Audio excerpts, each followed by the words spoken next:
Salut à tous et bienvenue sur AZ237. Où était Brooklyn? Tracy ressentit un coup d'anxiété.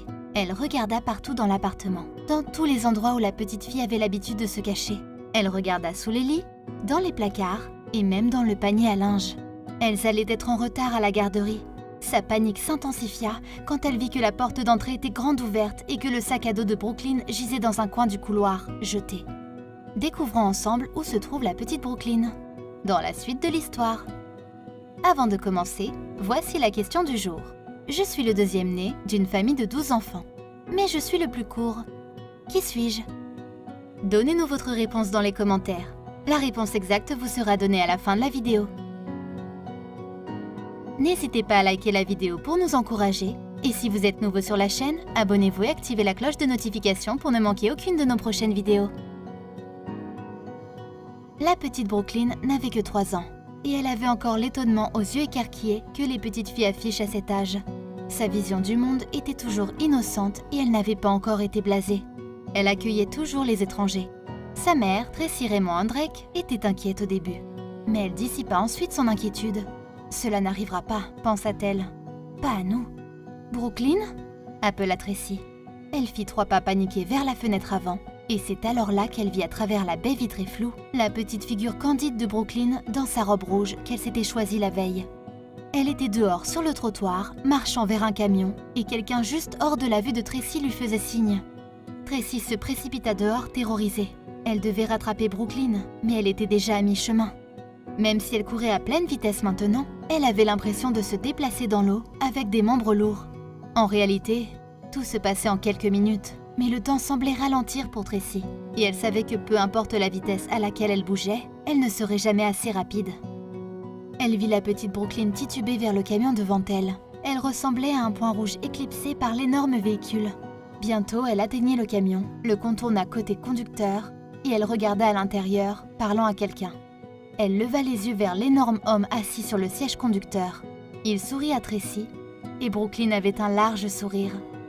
Delvar Dobson avait une silhouette remarquable et impressionnante. Il était grand et musclé, avec une paire de lunettes de soleil protégeant ses yeux.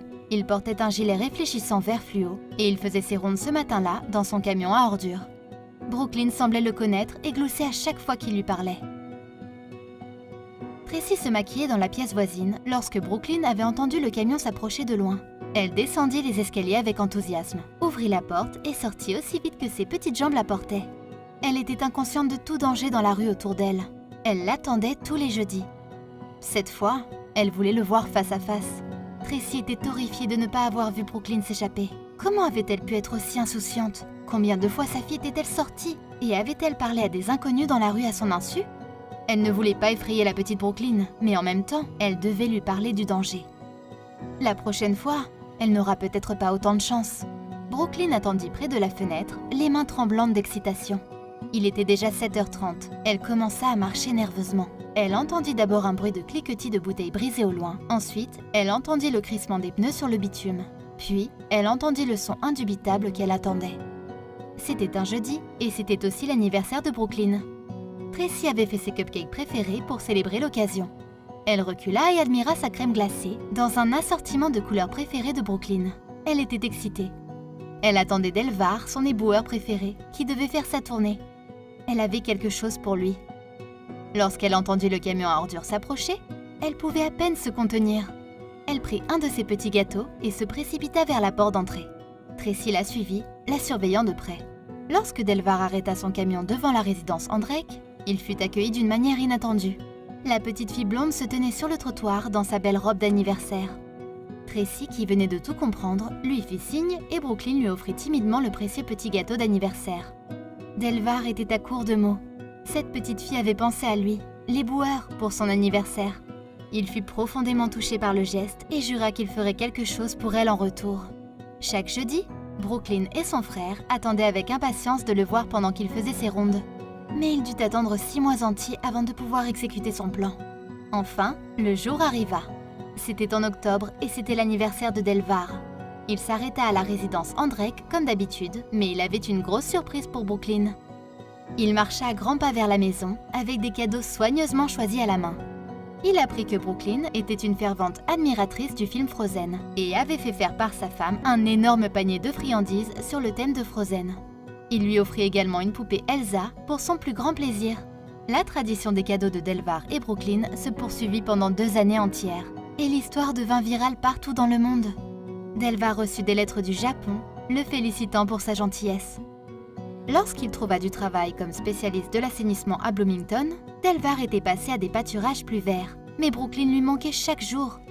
Lorsqu'on lui posa des questions sur cette histoire réconfortante, Delvar déclara « Peu importe que je sois un éboueur ou directeur financier à State Farm. Nous devons tous découvrir notre don et être efficaces.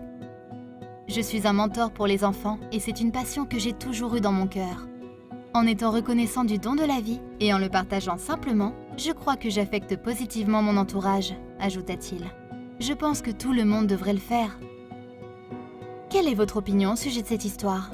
Dites-le nous dans les commentaires. Et maintenant, la réponse à la question du jour. Le mois de février. Il est plus court car il comporte 28 ou 29 jours, contre 30 ou 31 jours pour les autres mois. Bravo à tous ceux qui ont trouvé la bonne réponse. Nous voici arrivés au terme de cette vidéo. Merci de l'avoir regardée jusqu'à la fin.